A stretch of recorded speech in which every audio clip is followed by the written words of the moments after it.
That's the correct time. Yeah, we start at 6, right? Yeah. Pretty sure. Yeah. Okay. All right.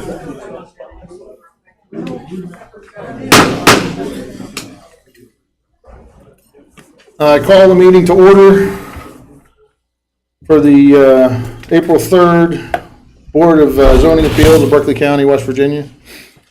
First order of business is a roll call. Corey Rodriguez. Present.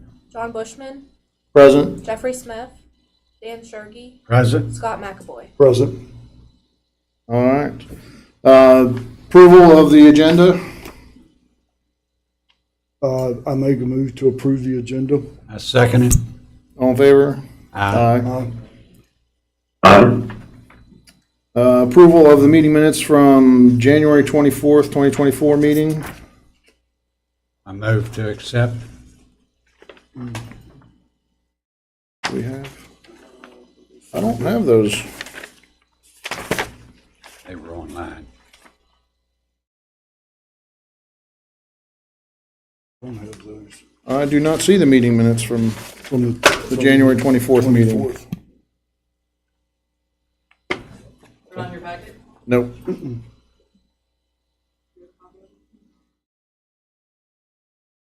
I guess We can approve. we'll approve them at the Okay. April 24th meeting. Okay, so Motion to approve the meeting minutes. Second. we're motion to approve them at the next meeting. At the minute. Yeah, Okay. when we have them, yeah. Okay. All in favor? Aye. Aye. All right. So now we move to the public hearing regarding the reserve at Tuscarora. File number 2402-053, special request, or request for a special exception. Yes, this public hearing for request for special exception is for the reserve at Tuscarora.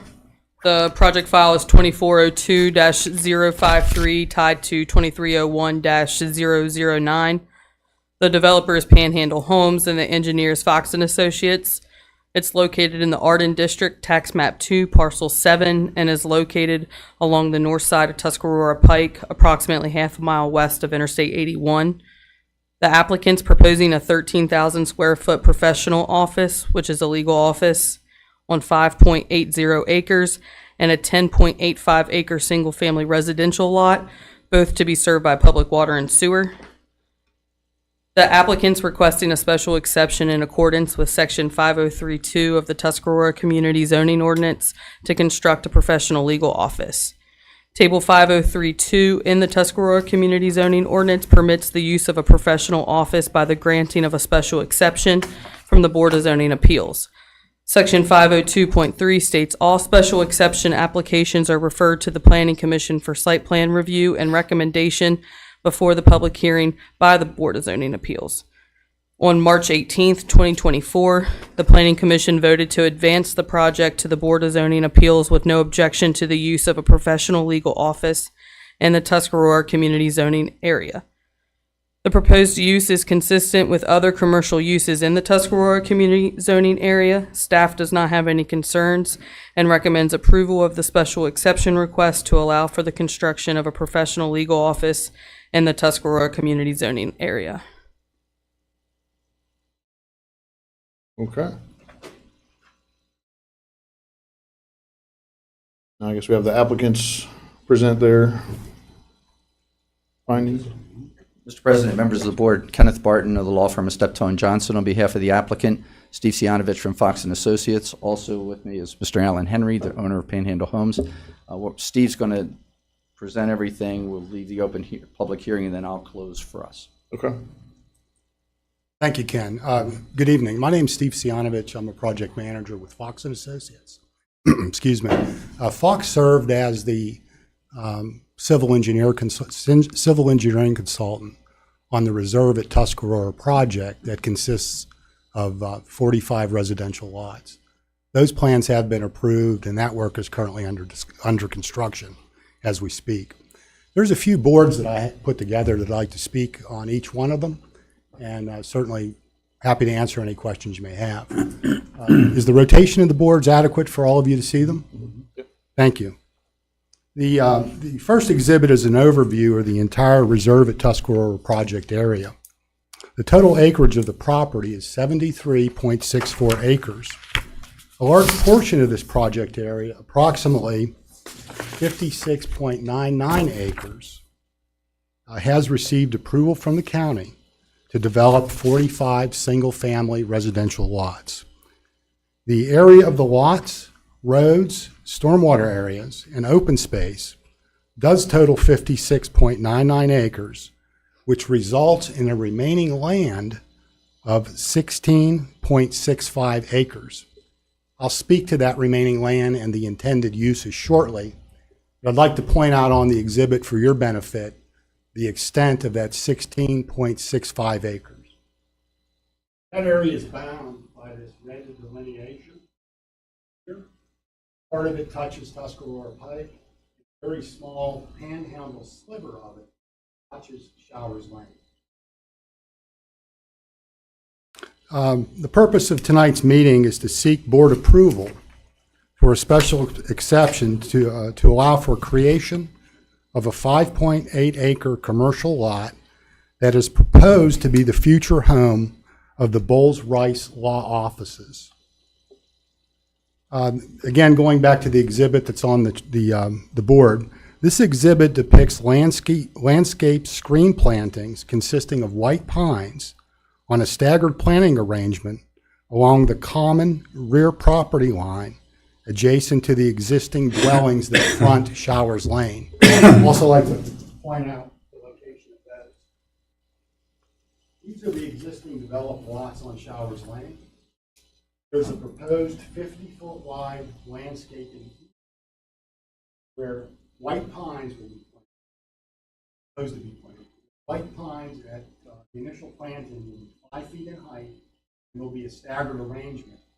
10 foot on center, and we would split that 10 feet, step back 10 feet, start the 10-foot stagger again. It will be a rather dense screen pretty quickly after the plantings are. This exhibit also depicts the location and shape of the building and the configuration of the parking lot and the location of 7 pole-mounted parking lot lighting fixtures. The building lighting will consist of wall-mounted sconces casting light downward. And again, I'm going to move to the exhibit. I know it's tough to see at this scale, but the area, 5.8 acres, access to the 5.8 acres is limited to a single entrance onto Tuscarora Pike. Again, tough to see at this scale, but the lighting fixtures are shown, shape of the building shown, etc.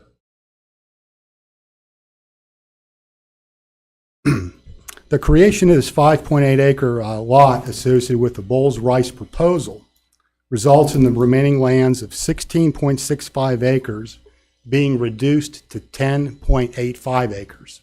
Again, 1665 less the Bowles-Rice lot of 5.8 yields that 10.85 acres I just spoke of. The creation of the 46th, it is the appellant's intent to create a 46th residential lot on that 10.85 acres. Again, I'd like to move to the board. The shape of the 46th residential lot should just special exception you have to point out. Take this shape and 10.85 acres. What was contained in your packet was a lot of the area of that 10.5 acres had buffers placed over.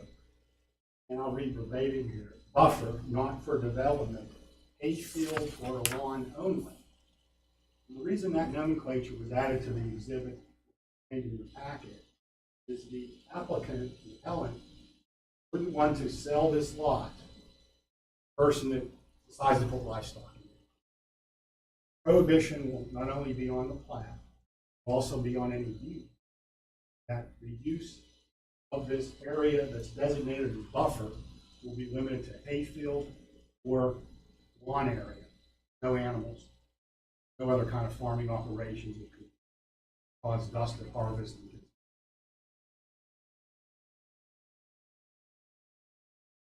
I would like to mention that the creation of this 46th residential lot is permitted under the 1975 Tuscarora zoning ordinance and doesn't require any official approval action by this board, because that residential lot is in fact a principal permitted use within the zoning district and doesn't require a special exception or any action by this board. I'd like to mention that if the appellant wasn't seeking the special exception for this professional commercial office use, that they would have the ability to subdivide this 16.65 acre remaining land, creating approximately 13 additional lots above the 45 lots that were approved previously under the Reserve at Tuscarora project. Again, the total lot yield within the project, should those 13 lots be added to the proposal, would take the yield from 45 to 58. That would be permitted by the Tuscarora zoning ordinance and would not require any action of this Board of Zoning Appeals. At this point, it's not the appellant's desire to do that. They are seeking a special exception to create a 5.8 acre lot to have a professional use office building, a lawyer's office, placed on it. Again, the 5.8 acre lot would be the home of the future Bowles-Rice law practice. The building is approximately 13,375 square feet in plan dimension. And access would be via Tuscarora Pike with no interconnection to the Reserve at Tuscarora, which again is the 45 lots that were approved previously, nor would there be any connection from the 5.8 acre lot to Showers Lane, for example. There wouldn't be a road through what I spoke of a future lot 46. Single access to Tuscarora Pike. I'd also like to mention that given the size of the building and the parking area, that the impervious surface coverage on this 5.8 acre parcel that's proposed is roughly 16%.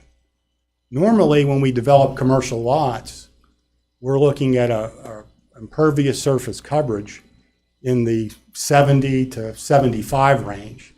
So this building is going to have plenty of green buffering around it. Again, citing only a 16% impervious surface coverage.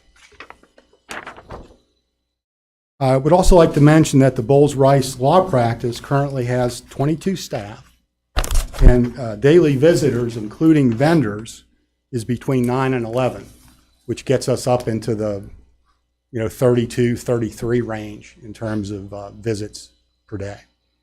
I'd also like to mention that we did, I believe it's included in your packet, we did seek input from our traffic consultant to look for the average daily traffic trip generation for peak hour in and out of this facility. And those numbers came in, I believe, in a neighborhood of 31 peak hour trips. It's been the practice of the West Virginia Division of Highways to not request a traffic impact statement until the peak hourly generators are in the 100 trips per peak hour range. So we're literally 1/3 that peak generation. And we do have correspondence from DOH that they are not seeking a traffic impact study for this project as we presented it to them. I'd like to change boards now.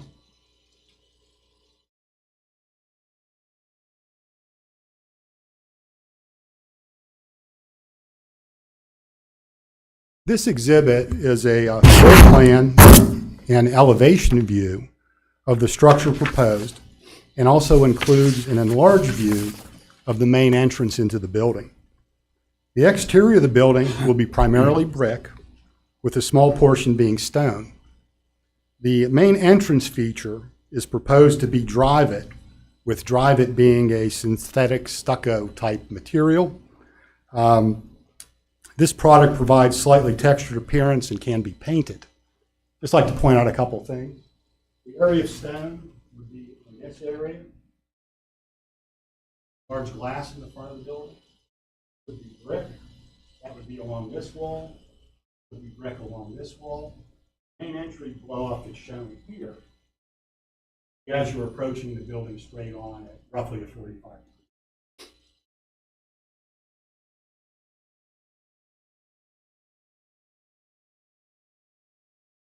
I'd like to change exhibit.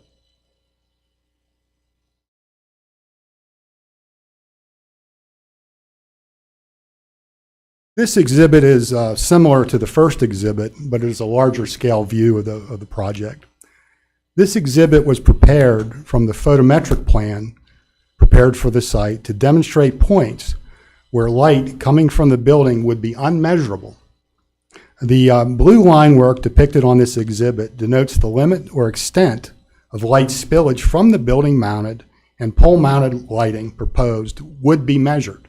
So my point is, when we looked at the photometrics, that blue odd shape there is where we, at the perimeter of that, or the edge of the blue, we have a 0 foot candle light rating or light measurement. So when the lights were on at nighttime, light would be unmeasurable outside of that blue line. The existing dwellings that front Showers Lane that would border this 5.8 acre lot proposed include the addresses at 15, 35, and 49 Showers Lane. The distance from the rear of the dwelling on 15 Showers Lane to the closest point of the parking lot is 267 feet. It would be 247 feet to the rear of the dwelling on 35 Showers Lane, and even further for the dwelling located at 49 Showers Lane. I'd like to go to the exhibit. The dimension we're citing 15 Showers Lane, closest point of the parking lot, 267 foot value, perpendicular dimension from the lot or the dwelling, rearmost point dwelling, point on the dwelling, 35 Showers, 147 feet to the closest point on the parking lot. And with 49 Showers Lane, all portion of that property is contiguous to the lot proposed. That distance, even when you to really measure perpendicular, would be possible. The parking lot. So it's, that's 247, we're in the 300 foot. Also like to point out where the blue line is, that is the limit of 0 light measurement emanating from the building. That is well within the 5.8 acre lot with quite a distance from the edge of the light illumination of the site in comparison to dwellings that are, again, 250 feet plus away from the building. That light would also be softened in terms of glare, plantings. And the other point I wanted to make is there's vertical differences here in the first floor elevation of those commercial lot and the dwellings that are at 15, 35, and 49 Showers Lane. I have the exact values, but generally speaking, lot elevation at the rear of 15 Showers Lane, 10 feet, about 9.5 feet, higher in elevation than the first floor elevation of the building. As we get to 49 Showers Lane, the grade climbs have over 20 feet of vertical difference. Lot elevation at the rear of 49 Showers Lane, the first floor elevation of the structure, proposed to be Rolls-Royce law office. With that, I don't have anything further in my presentation. I'd be happy to answer any questions, or if you'd prefer that Mr. Barton speak, we can answer questions collectively at the end of the presentation. I do have a few questions. Did you say white pine? Yes, sir. And at maturity, what's the height of that mature tree? I honestly don't know. I asked that question to our landscape architect, and I don't want to give you the value that I believe he told me, but I have seen white pines in my neighborhood that are probably 60 feet tall. But again, I'm not a landscape architect. Okay. They get quite large. Okay, and when you mentioned the intent of Lot 46 to be a residential, and is that an intent to do that, or is that a guarantee that it will be a residential property?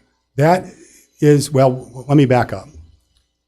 By right, with respect to the zoning ordinance, it can be a residential use. Yes. If it wanted to become, if it was proposed, let's say I bought it as a residential use and I decided to make it a commercial office, I'd be back before this very same board. Okay. So there wouldn't be any commercial development permitted on residential lot 46 unless someone made an appearance before this board. Okay. My client, the owner of Panhandle Homes, had told me that the intent, his desire, is to create the 10.85 acre, 46th residential lot in the community, with the 5.8 acre lot being the commercial lot that's intended to be the law offices of Bulls Rice. One more question for me. If you're facing the building at the main entrance, what's the height of that? Facade. Yeah. Okay. That's a good question. If you were standing at the main entry of the building and turned your head up, the top of the parapet wall or the facade of the building would be approximately 15 feet. Okay. Now, I will admit that we're still under fine-tuning designs of the architecture and things like that, but we're in the 15-foot neighborhood. Is that to the top of the building or the top of this facade? I believe it to be to the top of that facade. Okay. So I thought I saw in one of the designs that was sent out before the meeting that it was 31 feet to the top of that facade, and the building itself was about 15 feet.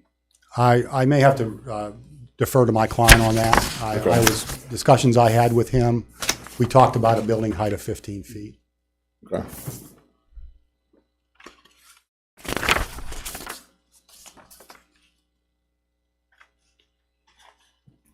Yeah, this one does take. 31. Alan, is that correct? The main So it's building, 31? the main building would be 15 feet. Yeah, My so apologies. so the building itself would be 15, and then the Facade would be facade above the 31. main entrance would go to 31. Okay. My apologies for that. Misinterpretation. This dimension It's is 31. 31, or this dimension. That's It looks 15. a little bit out of whack, scale wise. Yeah, This dimension would be no greater than 15. Interesting thing here, the last question that you had to make that lot.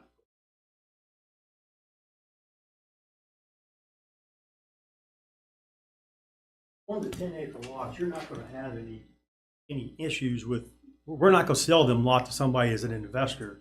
We're selling them to end users. So whoever buys that lot, we're going to build them a house, and the restrictions that we show on that plat will be affected. So there's not going to be no chance of anybody coming back here again for that. It is a 10.6 acre lot, and it's going to be that way. So we already have a customer who wants to buy that lot, and we would be building them a house on that lot. But I'm probably thick-headed on this. If that individual comes back to you and says, I'd rather put a professional building on that 10 point whatever acres, and we're hearing now that it's going to be residential, are you saying that you would refuse to do that for that individual? Oh, when I record the plat for what's being said here with Ken Barton, what Steptoe is going to do, it couldn't be done. And we're putting easements on that property where it can't be developed like that. So it would be this one lot, one home, and that's it. Okay. There will be a deed, Alan's instructed me that the deed to the end user, there will be a restriction that they can't use commercial, there won't be farms, there won't be commercial use, it'll be a residential use only. And that'll be in the deed itself, so they'll be subject to that deed restriction. And then all access would come from off Shires Lane for that particular lot. That's right, yes, yep. And there's already, I think there's already an entrance permit, or there will be. They'll have to get an entrance permit from DOH because, as you know, Showers Lane is in the state road system, so DOH would Right. would have jurisdiction over that. And that I'm taking is about a 30-foot right-of-way to service both 45 and 46. Is that correct? Yeah, whatever the standard is required Okay. by the planning.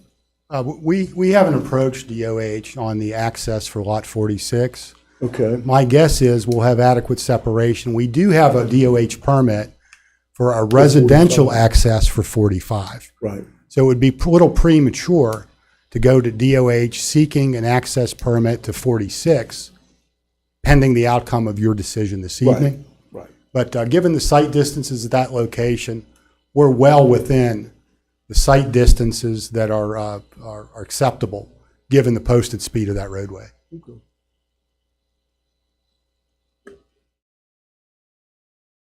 Again, that's all I had, and be happy to answer any more questions. I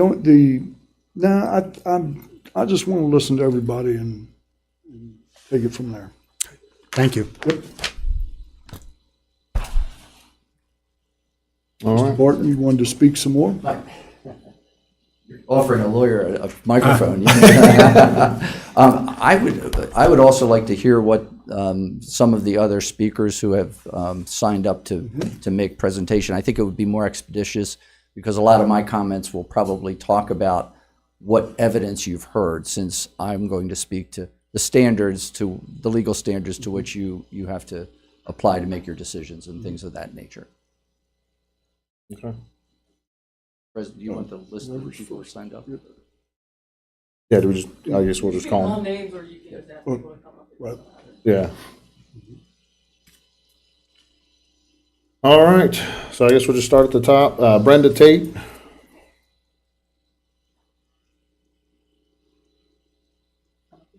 Yeah, to the Step microphone. up there, Step up to the state mic. your name and where you live. Okay, my name is Brenda Tate, and I live at 84 Babbling Brook Lane. We are the property that butts up to the creek. We have the large pond next to John's property. And my concerns are like everyone else's. I mean, I know intent and what actually happens are always two different things. And I know what is important to some people are not important to other people, but I know we all have a lot of concerns. The traffic is an issue. It is a problem, regardless of whether they've don't want studies, do studies, whatever. It is an issue because we live it. We're coming out of it. We're doing it on a daily basis. We're almost getting hit and honked at. It's a problem. It's an issue. You know, now we've already have the 45 properties that are being built. Understand, they got approved. That's fine. But it is an issue. Okay? They're working at 6:30 to 6:45 in the mornings, starting by pounding and blasting. We never get notified when they're blasting, and I would think that that would be something we should be notified about. It rattles our windows. Our foundation, you know, is it hurting our foundations? Is it cracking our foundations?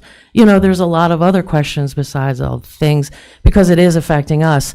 The creek is being affected. I think that the EPA needs to be involved in this because our creek is getting affected.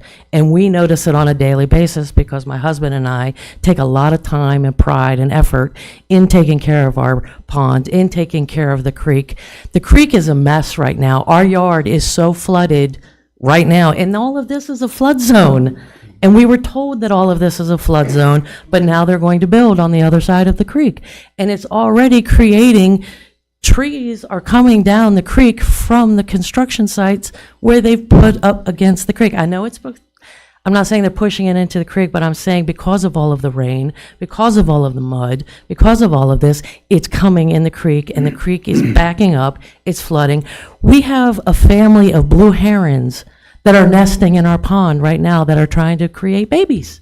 We have wild geese in our pond everywhere. We have wild ducks that come and they use our ponds as stopping off places on their way. We have families of minks that live along the creek. We have ducks. We have herds and herds of deer. We have a very healthy population of turkeys. We have turkeys that constantly come through the yards. We have, and all of these things use this, and that's all they have left. And now that the 45 houses are being developed, they're already being shoved farther down, and we're watching them, and they don't have the area that they used to have anyways. And, I understand low lighting properties and buildings, but that's fine for the hours that they're there. But then you also have all of the teenagers and all of the cars and all of the people that use these parking lots and all of these things to do nefarious things or just to drive around and drink. And then you've got headlights coming through your windows. There's a lot more to it. There's a lot more to it, and I think a lot more should be taken into consideration. And I definitely think that, and with all of our trees and everything are dying, all of the ash has the ash borers, all of these things need to be taken into consideration. Everything right there is so fragile. It's very, very fragile. We had the forestry department come and plant 279 trees on our property. We're that committed to this, because they wanted to build up the watershed. We allowed them to come and plant all of these trees. And now everything is getting torn down, the creek is being destroyed, and the creek is what feeds our pond. So yeah, that's very important to us. So I just think that these are all things that need to be taken into consideration too. So thank you. Thank you. Thank you. All right. Bree Myers.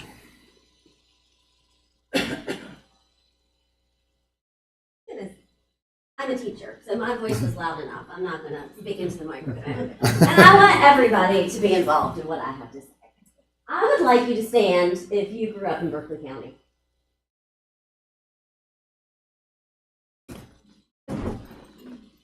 I would like you to stand if you moved here because you wanted to be away from the city.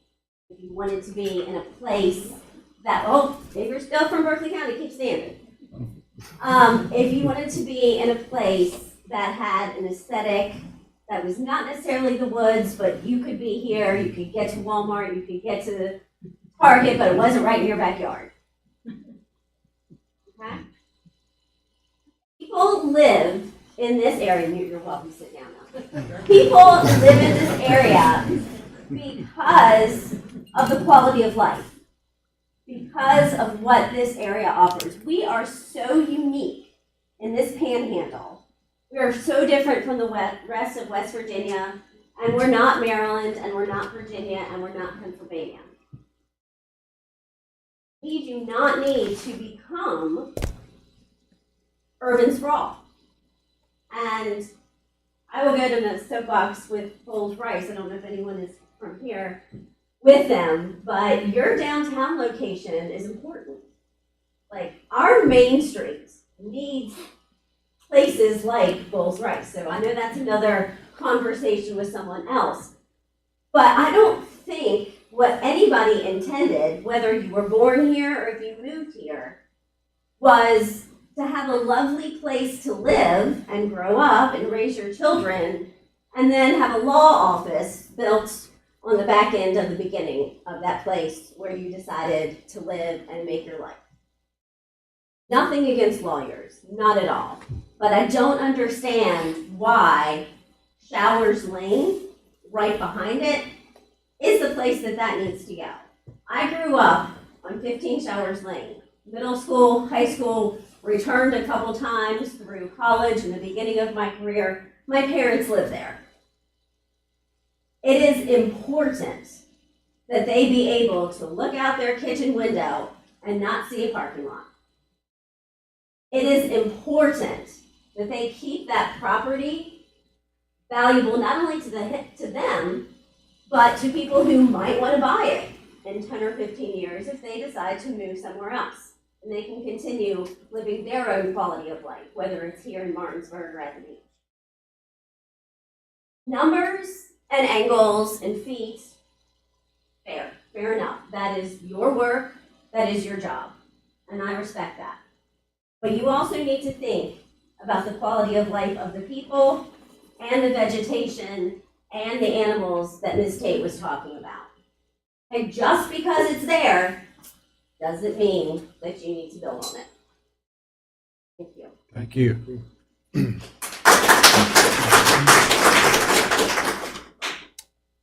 Bonnie Bennett.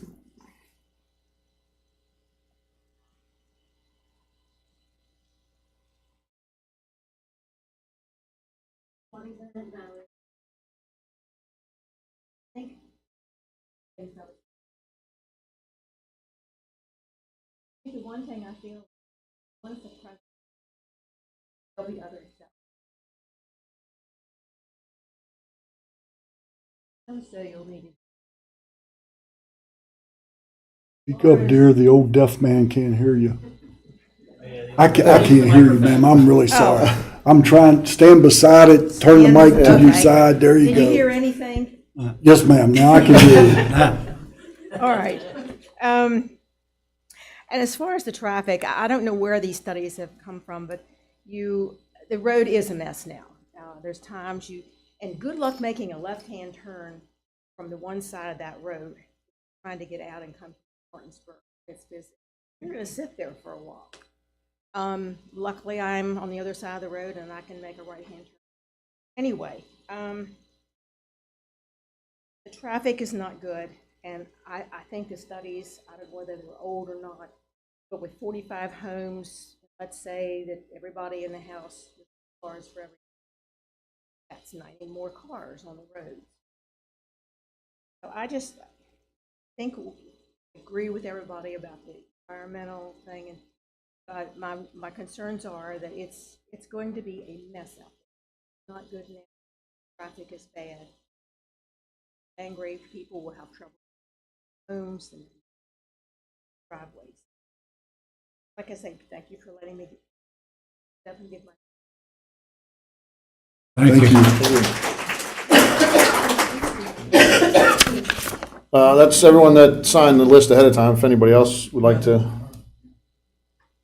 Oh, wait, I'll get the list so they can sign, so we Yeah. have names and stuff for the minutes. Yep. Just your name and address, please. Put it in the back. Sir Henry there. Oh, yeah.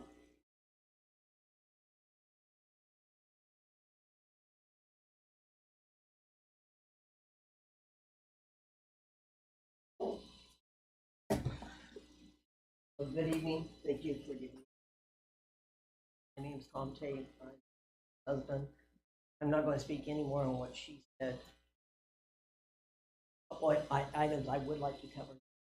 One is Tuscarora Creek.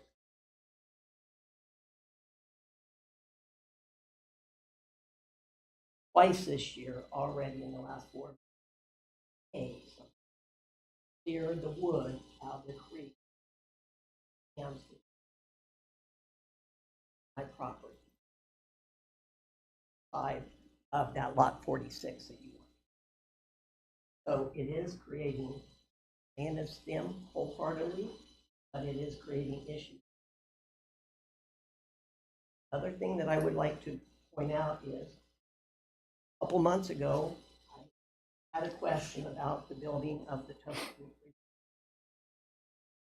With the project manager, who is currently working at location, advised me that they could not build on where they're currently building at this time because of the environmental protection area.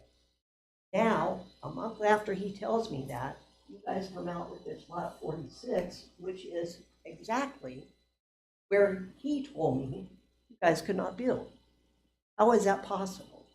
That your own project manager building those 45 lots identified to me that you can't build there. Now all of a sudden, you're asking to build on lot 46 and special exemption, anything. The third item that I'd like to ask is, you identify, Mr. Henry, an intent. Intent or absolute positive, you're building one home there. Intent could change and you build 10 homes there. I'm not saying what you're going to do. I'm just saying intent is not an absolute. I would like to ask for an absolute. It is an intent phase, we're not approved yet. Once we are approved, that's what it will be. That's our game plan, but we're not approved yet. It's intent to have one lot, one home on that 10-acre lot. Your lawyer, Mr. Barton, sitting here says you don't have to have approval from that lot 46. By our laws, They lot don't. 46 can be created through the plan. Mm-hmm. One other thing. Gentleman over there from Fox, you identified that 33 customers a day at this building, 31 trips a day. How do you get 31 trips out of 33 customers plus all your lawyers that you have there? Those numbers don't make up properly. So you're saying 33 per hour or 33 all day? 33. From 9 to 5? Not saying it. Peak hour. Let's say the practice opens at 9. At peak hour, not morning peak hour. Practice closes at 5. Peak hour would be. So, from Yep, that's fine. 2 to 3, there may be nobody coming. From 10 to 11:30, there may be.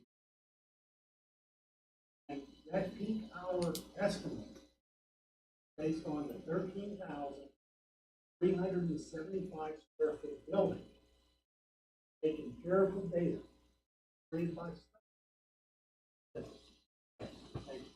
One other question. Lot 46 right here, that shows across the street.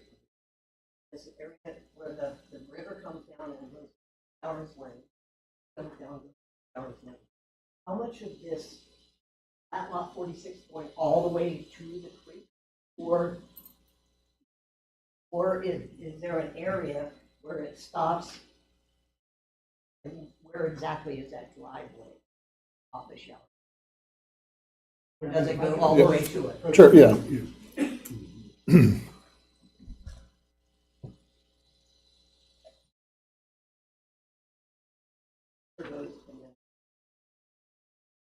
Understood.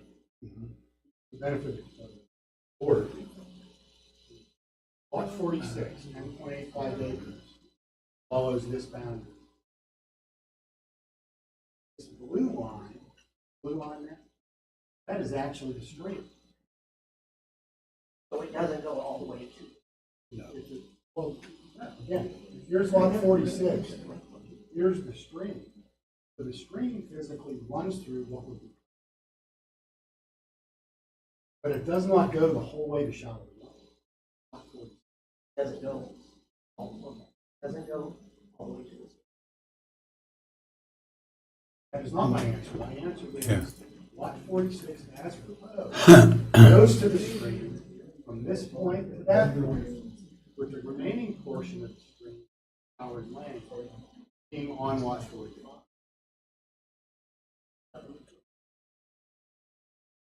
There's 44 here, here's the 45th lot. About 45 Those are the ones acres down in the the street. street. You're not building on 45 at all? 45 is an approved building lot. Will be a house proposed there. And you're proposing a house on 46. That's correct. Yeah. Yes, Yeah, lot 45 was approved with the reserve. Original plan. yeah. Lot 46 goes in behind the little small brick house that the Steptoe family owns. Lot 46 does not go down to the creek except for that one little area right there. There was another question this gentleman posed. Mhm. If I can answer. Sure, that. sure. Regarding the survey. You spoke about talking to one of the project managers for Panhandle.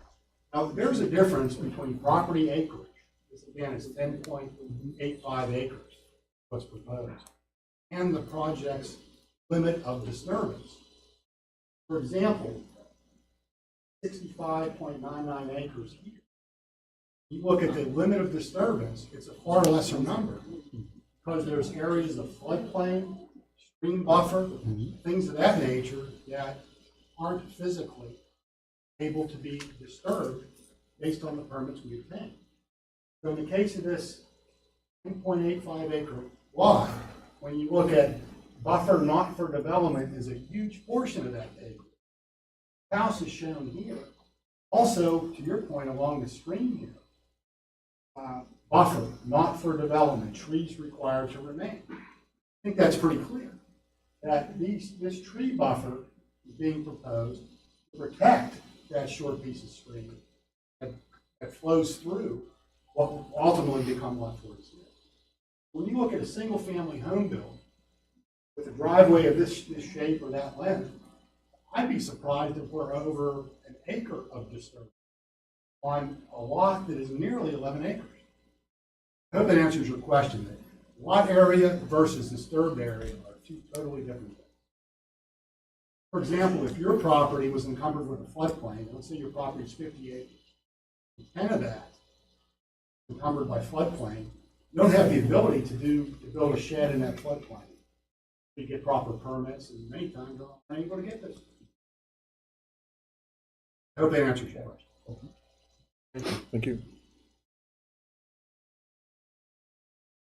Anybody else? Yes. Come on up. Put your name. Yep. I mean, right there.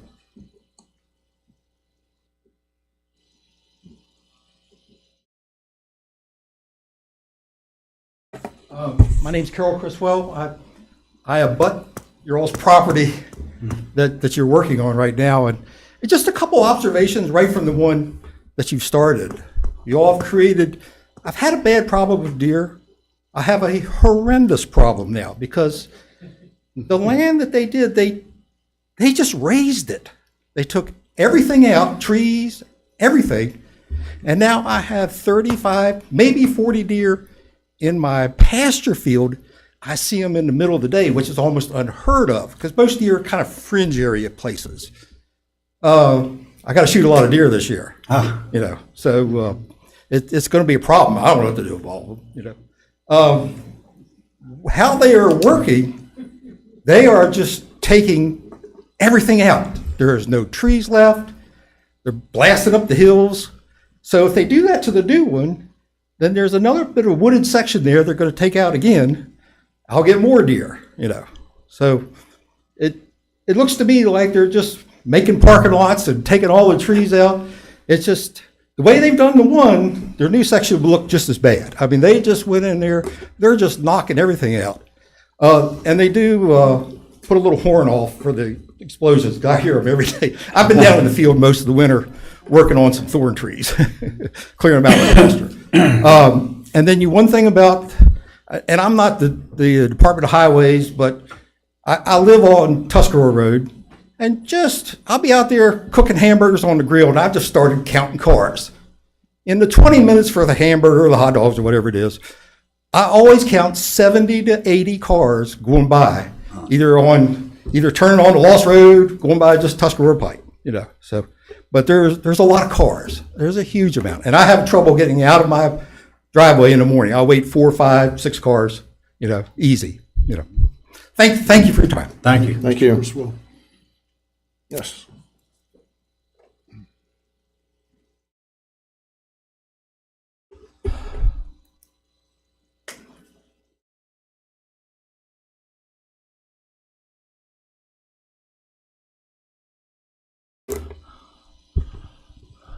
Good evening, folks. My name is Jim White. I have a house in Mill Point subdivision, one of the original lots, and I think, if I'm not mistaken, if you include my mother and father who lived there before I did, I'm probably one of the oldest residents in Mill Point. My wife and I live there. We're both retired now. I ran a successful business in Martinsburg for 20 years. I still own commercial property in the city. And I've seen a lot of happen. Now, I'm going to tell you right now, I'm not from here. I'm from the Washington, D.C. area. Don't hold that against me. I was smart enough to get out. I was born and raised in D.C. I'm a native Washingtonian, second generation. My dad was a cop, D.C. cop. I've seen what development does. I've been around it. I'm not going to lie, with the school teacher there, God, you sound like my 6th grade teacher. You scared the hell out of me. I thought I was standing in the corner. But I understand where she's coming from, and I agree. I totally agree. What perturbs me, though, and what I'm concerned about is, first off, I was surprised to see this commercial building go in, or proposal. What concerns me is, in being involved, my commercial building is in downtown Martinsburg. And so I see it all. I've been in all the parades, talked to all the public officials, be a part of the community. What I see, and excuse my French, a hell of a lot of vacant commercial property. Now, I come from an area in D.C., and actually I was a buildings and grounds superintendent at one of the top 3 private schools in D.C. for 20 years. And that was, the main building was a summer White House for 5 presidents. We were under a special act called the Sesquicentennial Act, which means it's a super thing that it's a preservation, it's a super preservation thing. So everything we did, I mean, if we cut the grass, we had to almost get approval.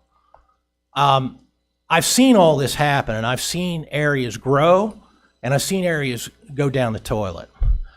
I feel like the city of Martinsburg is going down the toilet. I really do. It has a lot of potential. I tried as a business owner to try to help things, but it breaks my heart to see all this commercial real estate empty. And I've seen transitions, wonderful transitions to neighborhoods everywhere, all around. And it frustrates me for an area to take and start building commercial buildings. Just build commercial. I don't care if it's a gas station. I don't care if it's this. I don't care. But especially a multi-use commercial building to be done and utilized, and like you said, be a benefit to the community. Bowles Rice is a benefit to downtown Martin. I thoroughly agree. But my concern is just to be able to see what is, once you punch a hole in a bag, it's going to start leaking. And once we start taking our area here, which is a beautiful residential area, I put a lot of money into my house over the years. I've got a big house, put a lot of money in it. And my parents moved here when they retired because they wanted to retire to a place where they could be close to our relatives and be away from the city and be away from all this craziness. And I see Northern Virginia coming here now, and I don't want to see it. It breaks my heart. I cannot tell you that I'm a native West Virginian or a native Martinsburg resident, but I spent the majority of my life and my money here, and I still am. As you well know, our taxes are going up, everything's going up, our utilities, everything. So, I'm not going to stand here and tell you, I'm going to stand out in the middle of the street, or I'm going to glue my hands to the pavement. Look, I've been there, I've seen it. I've cut people apart that are blocking the street in D.C. But I am saying we have to be careful. I'm just saying let's try to act like adults, and let's try to act like a community. We don't have community in D.C. anymore. D.C. is Dodge City. It's gone. The place that I was born and raised and went to school, it's gone. I don't want to see that happen. And it doesn't have to happen here. There's enough commercial real estate available. There's enough area available in commercial that's already commercial that can be developed. That's pretty much all I got to say. Thank you. Thank you.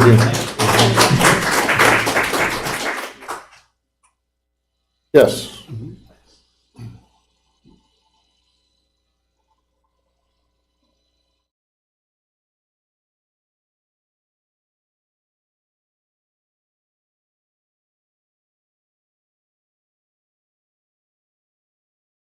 I live at 49 Showers Lane. That's my home.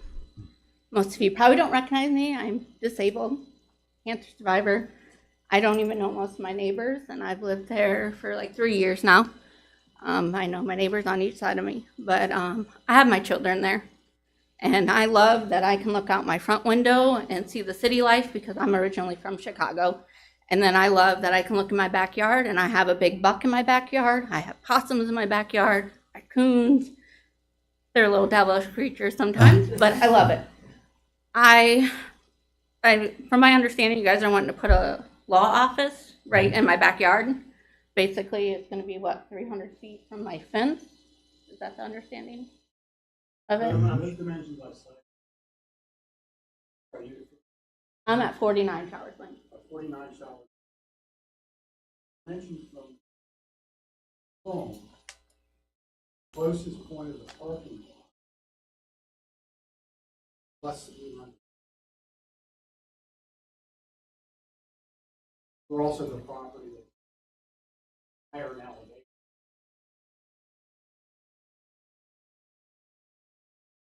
Now, I'm not really familiar with what they practice in law, like what kind of people do they defend? Are you bringing a multitude of different criminals right in my backyard that are coming there? I would defer to to get,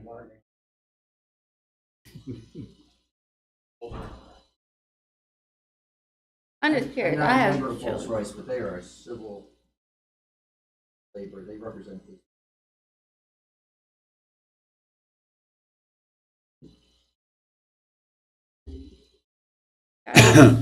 Here's that. And so then you're thinking that you're gonna put trees and that's gonna block it from being able to see in our windows and them seeing in our windows. I have big bay windows in my back. 10 feet apart. Hey, Yeah, when they grow. And right now, all the blasting, my house is shaking, my dogs are upset, my windows are rattling. I don't get notified when that's gonna happen or not happen. It's every day. It starts at 6 in the morning. Sometimes it's going on at 5 at night. we have regulations. We have to do. And now there's people and back in the field at all different days and different hours marking stuff. I don't know if that's because you guys are trying to prepare. Well, the road gets extended back in there. We moved our way across that hill. That's what they're doing. So that field's gonna be a road, that's right? Right behind your house, still that drawing, there's a big open area behind all them homes. And Yeah. over 10 acres of buffer land, open land right there. Between you and the next road. No one's coming to get it. But the law office you want. But it's not on your property line. So, 300 feet. So from basically this to there? Football field. The length of a football field. I just wanted to kind of understand how close you guys are trying to put that up against us. We're here to vote against it, right? Yes. Okay. Yes. Good. Absolutely. Right here. And then 300 feet of that. Oh, I grew up in the city. Sorry.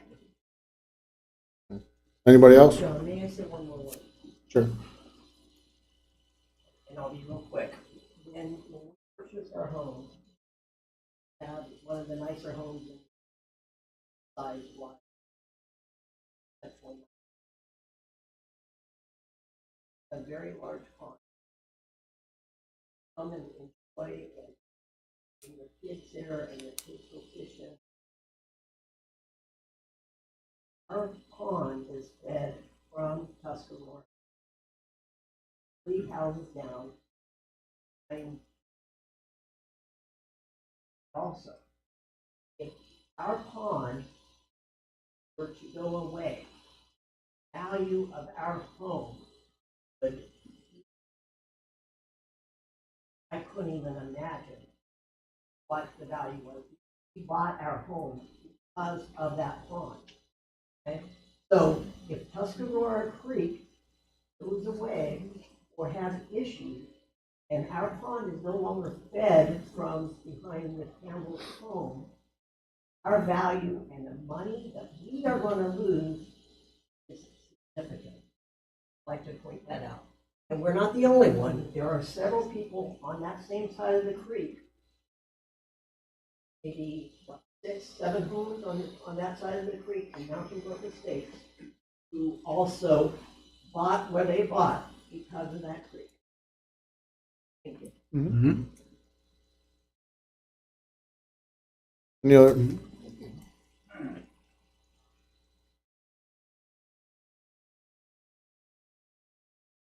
How y'all doing? I'm Robert Messick. Sorry, I don't do this, but I'm going to. I live at 15 Babbling Brook Lane, Mountain Brooks Homes Association. So, I'm coming here to talk to you about evidence. Right. Right. Project. Project right here. Little home thing. How many trips have you generated from these 45, 46 homes? Yeah. The generation would be 7 trips to the residential. That's how common it's. How many? 7, is that? Per lot? per lot or? 7 trips per lot. Average daily trips. Per Seven lot. daily. Times what, 46? 40? 46? The approved plan is 45. 45? So Okay. 45 times 7. 45 times. You just exceeded lot number that you, as this is 100. Because you're not developing this little lot. You're developing the whole 7 acres.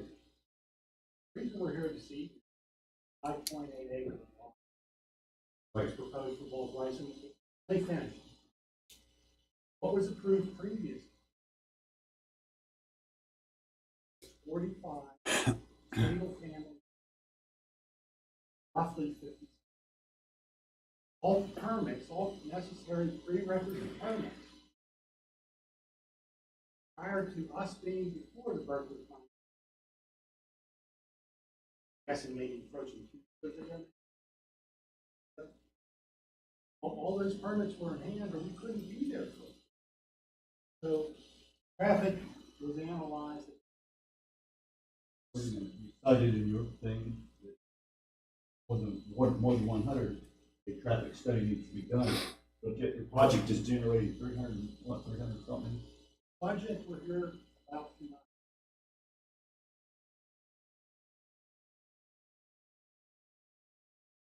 $375 square foot law office.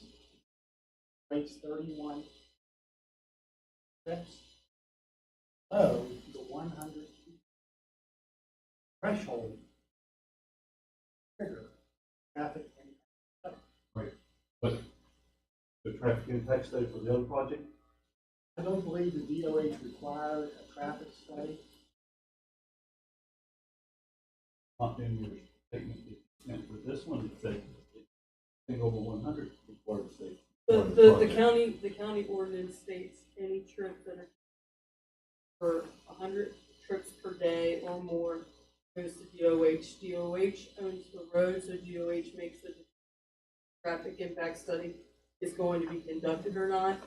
For the preserve at Tuscarora, the original 45 lots, the Department of Highways did not make developer do a traffic impact study, nor are they asking for a traffic impact study for the lot 46 or the proposed legal office. So that's why he said 100 trips or more. That's what comes from the plan. I see the numbers. What I'm looking at and pointing out, although, is that corner. So you're over at 500 trips. So what? You're up to what? 350, 400 trips almost. I think I cited 3. Yeah. So we'll go with 350. Right now. The old statement: it only takes one straw to break the camel's back. That's a lot of straw. Not to include down Tuscarora Pike, there's another subdivision being built. I don't know what those are. I'm going to go look into them. On the other side of Tuscarora, there's a school being built. They're not going to be busing in kids. That school is going to generate a lot of traffic. So, For a Pike is right. yes, sir, I agree with you. If we plan to make it, improvement isn't warranted. The development, voluntarily make an improvement. It still requires the approval of the division of highway. Work within their. That's why it's just one thing that I want to point out. The amount of traffic that is getting generated there, and people are small nitpicking points.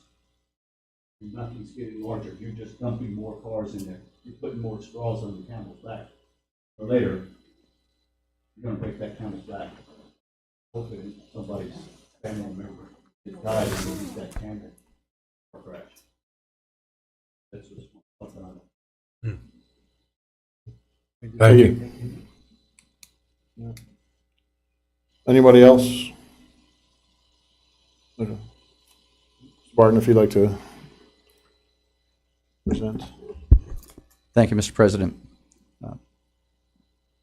I'm always grateful when I'm standing before the BZA and I've seen that the planning staff, who are the experts in this kind of work, believe that you should grant the special exception. I'm gratified when the Planning Commission reviews it and they have no objection. And in hearing what has become before you today, I would remind you that you're a deliberative body. You're like a jury. You have to hear the evidence that's presented, and you have to apply the law and do your duty. The Tuscarora zoning ordinance outlines what the requirements are for a special exception under section 703.3. They're the general requirements. And I would suggest to you that if you read those general requirements and you listen to all of the comments that you've heard tonight, the objectors to what we're requesting, not one of them touched upon anything that is for you to decide. Section 703.31 says that one of the requirements is the proposed use has to be in harmony with the purpose and intent of the Berkeley County Comprehensive Plan and of this zoning ordinance.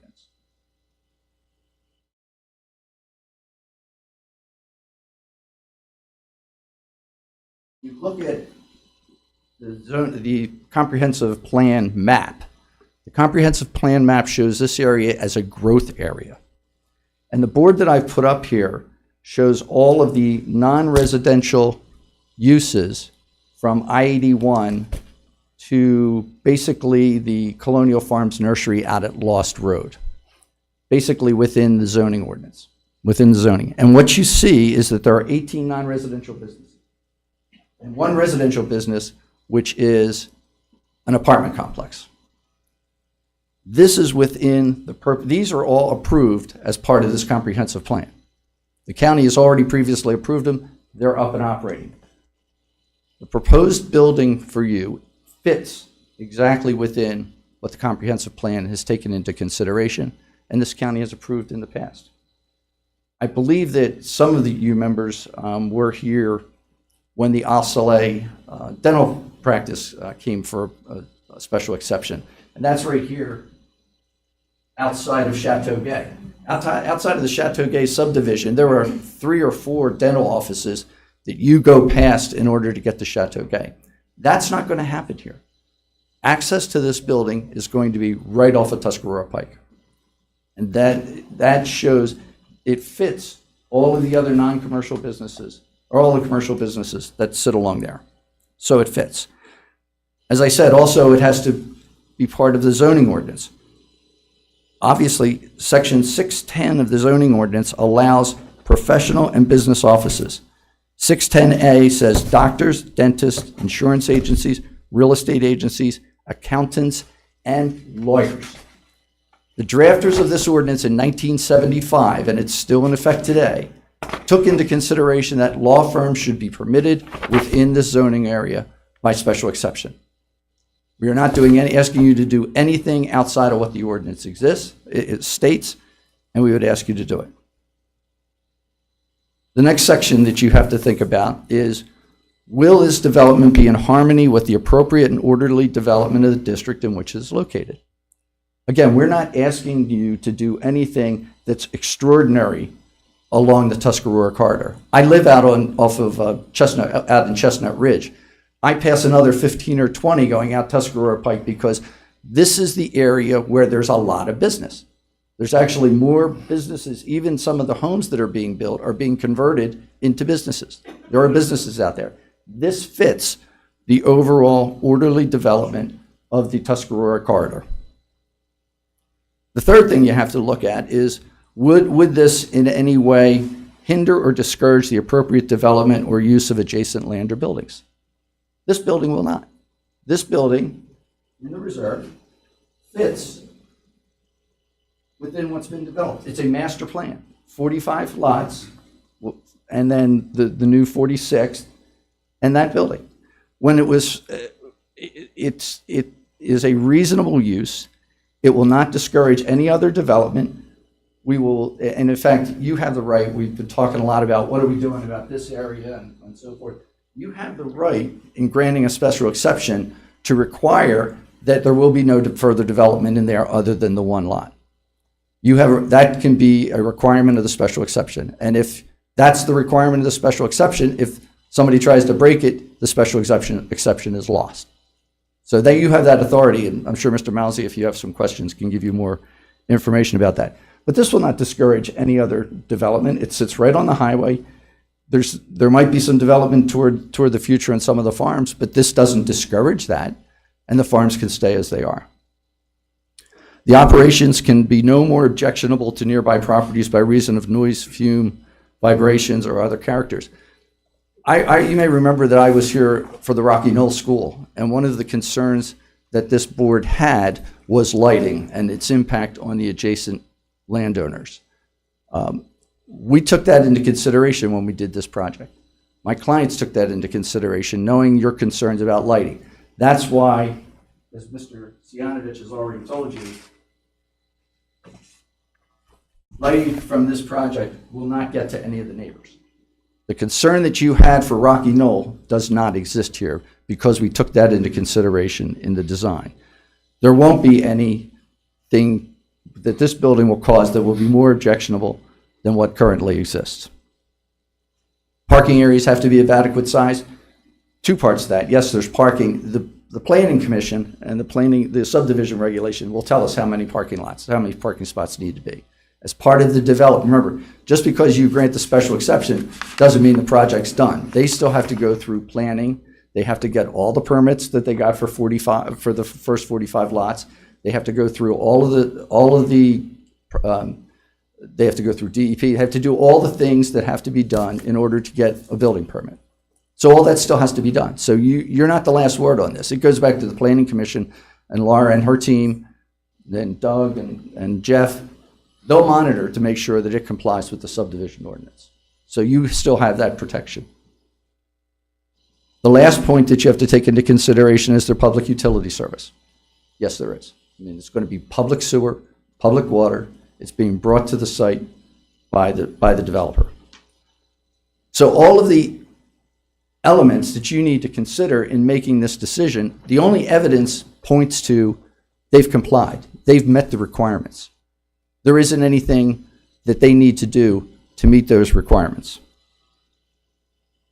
One of the things I often think about when I get into projects like this is, well, what happens if you don't give us the special exception? What happens to this developer? What do we do? I would suggest to you that if this is not a project which gets a special exception, I don't know what is. This is a 13,000-foot building, which by commercial standards is really small. I mean, there isn't a Class A building, office space in this county that is only 13,000 square feet on one level. Everything is Class A spaces, 2, 3, 4 floors. You're not going to have anything like that here. If you don't grant the special exception, then what does the developer do? The developer goes back and looks at his project again and says, well, if I can't get this lot, which has allowed me to reduce my density of my current reserve, I then do what Ms. Hoffmaster will tell you is a major plan change. And what happens then? Well, everything's back on the table because 5.85 acres and the reserve area is all potentially going to be homes because that's the only thing that Panhandle can do if you're not going to let them put the building up. So what does that mean? Well, under the ordinance, that means that a building lot needs to be 20,000 square feet.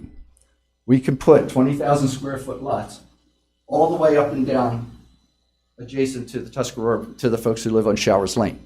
If they don't like it now, they're not going to be real happy if we come in and build right behind their backs. And they can't stop it because as long as the lots are 20,000 square feet, it complies with the zoning ordinance and we don't come back here. It goes right to planning and it goes right through the planning process. And just like the first 45 lots were approved, the planning commission will be compelled to ultimately, if we comply with the subdivision regulations, to approve those additional lots. That's not what Mr. Henry wants. I mean, that's not what he wants to build. He doesn't want to build something that the neighbors don't like. He doesn't want to build something that is not a benefit to this community. This project, as it's presented, is a benefit to the community. It increases the tax base because that lot there is going to generate revenue for the taxes. It's a nice building. It's a very attractive building. It is not going to detract as people go up Tuscarora Pike. It's going to look really nice. This is a project that I would suggest to you, and my client requests that you grant the special exception. And we ask that you give it to them. Thank you. Thank you. I do have some comments. Yeah, you can ask questions. Or I think sometimes what happens in not only on this board, but in many different public hearings right across the spectrum, whatever that issue is going to be. I think that sometimes we want to handpick a comprehensive plan or a Tuscarora zoning plan. So if you're going to set, or someone can tell me which one carries more weight. One feeds I think they have to work together. One feeds into the other. Exactly. As I cited to you, Yes. it has to comply, it has to be harmonious with both the comprehensive Yeah. plan and this ordinance. Okay. And it is. That's all I wanted to hear. Yeah. Now, knowing that, and you stating that from a legal standpoint, I imagine, there is numerous areas of our zoning or our zoning document that I have real concern over as far as what is in harmony, what is compatibility concerning this project. If you take our planning zone ordinance in totality and look at it and don't handpick what suits this project, but look at it from a standpoint, what is good for the community in general, in totality. Not what one building, an additional lot, or anything else that you might have in mind that you want approval for. I wrote down some notes, and I've studied this thing more than just for this project. But if you look, and I'm not going to go into a lot of detail and read every one of these, but there is section 103, which is no more than a statement of intent.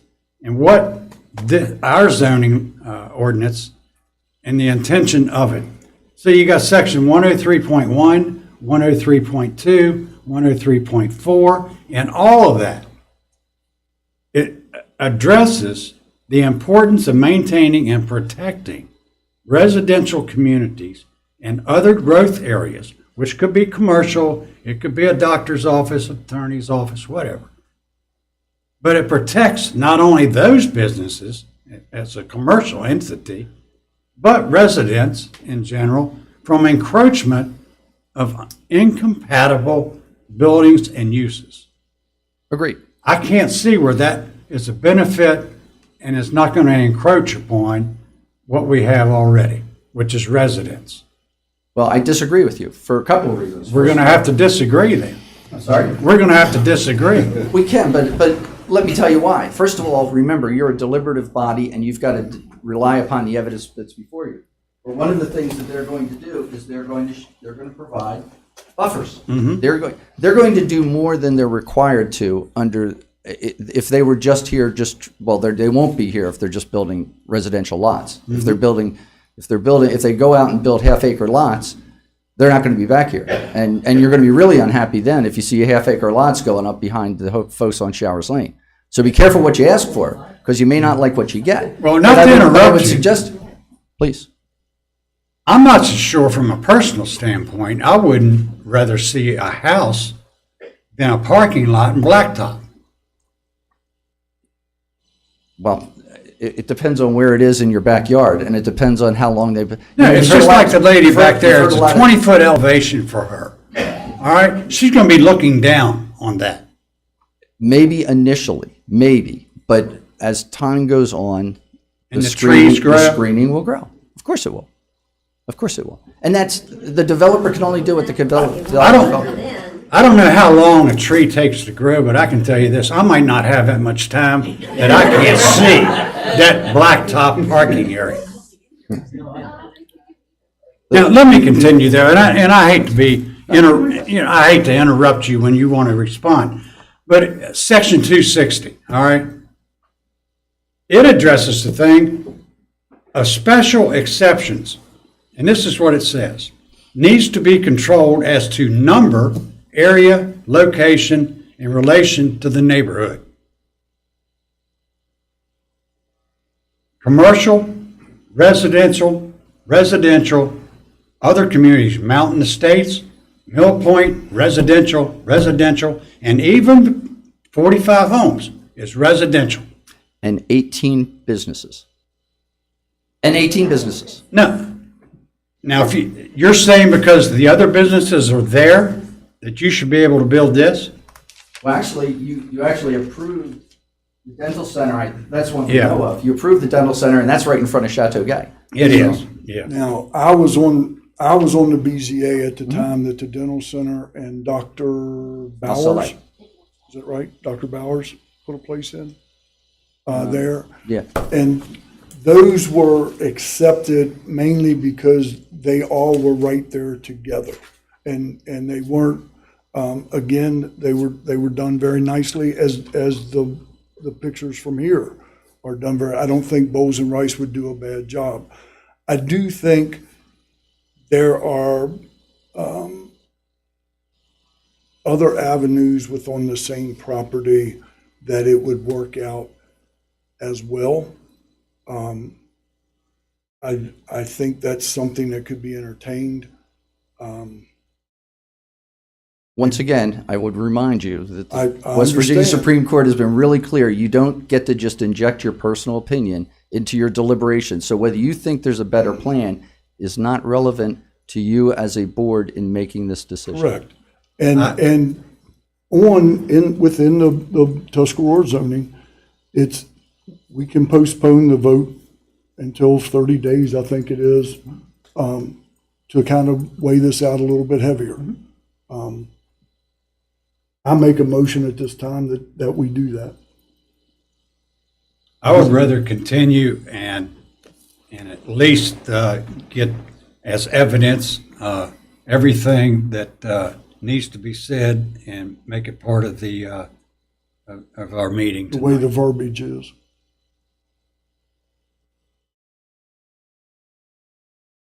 Or I can just continue. As far as existing commercial properties at the beginning of Chateau Gay development, and I was not part of that. I have no opinion about what took place back then. All I want to do is get it on record that 402.11 addresses that issue all by itself. And it's very plain. And I'm going to take the time to read that. It is the intent of this ordinance to permit these nonconformities to continue until they are removed, but not to encourage their survival.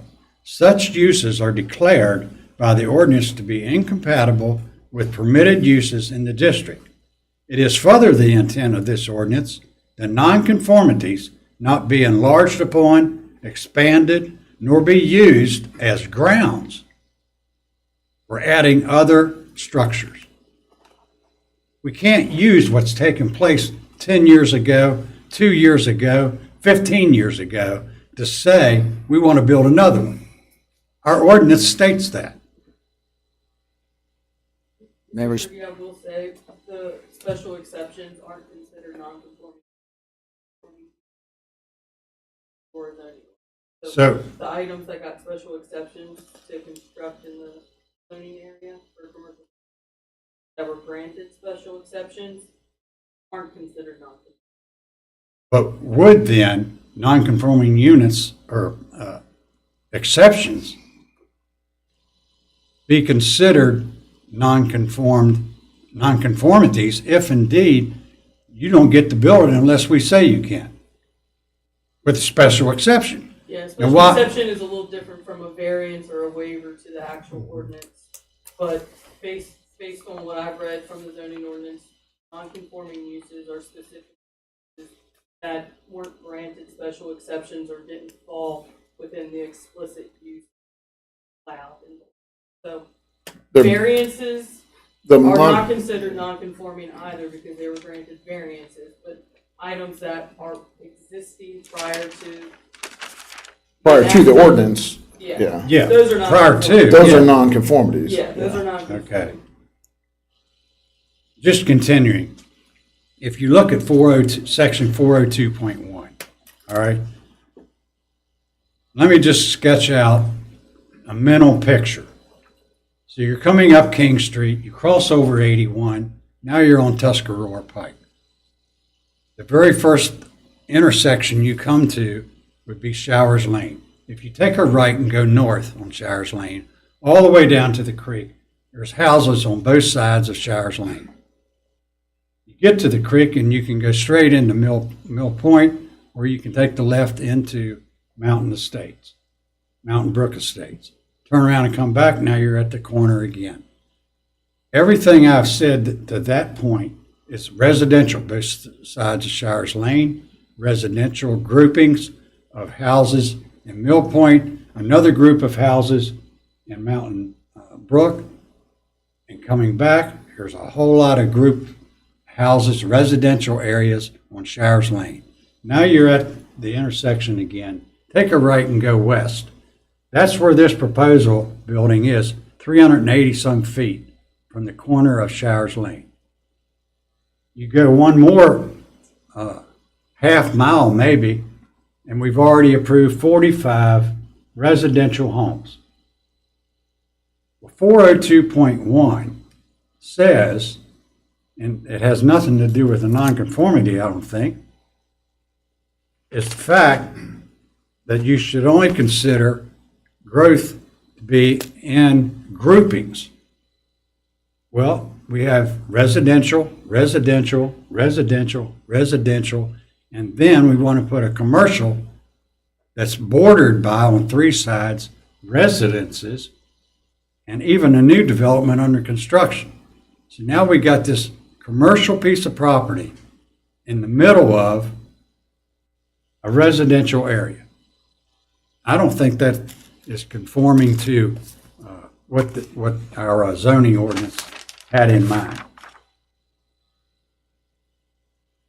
I think Mr. Barton has already elated or spoken to section 7031, 7032, 7033, 70331, and so forth and so on, all the way up to 7034. And that is the harmony thing. I don't know all of those sections. There must be compatibility and harmony in relationship to existing and planned future development. And I don't think this special exception meets that criteria. So I am finished. If you have any questions.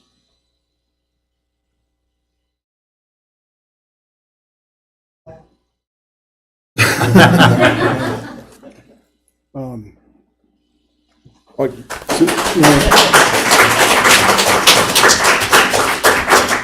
So then, as I had said earlier, I think there are ways to possibly get this done, but I think we need to table it tonight and bring it back in 30 days or whatever that magic number is. well, first, I think we need to close the public comment section. Okay. So, Sorry about that. we have a motion to close the public hearing.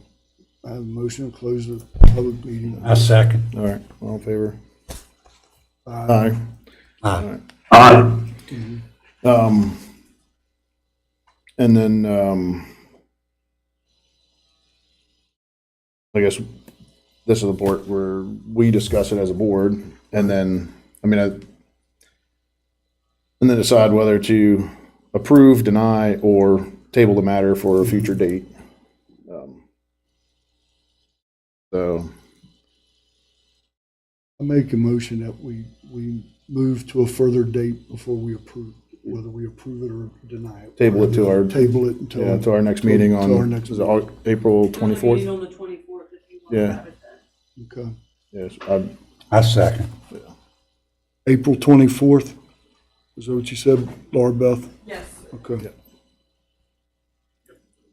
yeah, all in favor?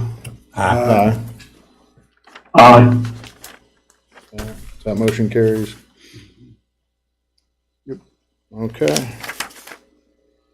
And then, I don't know if there's anything else. where's my agenda?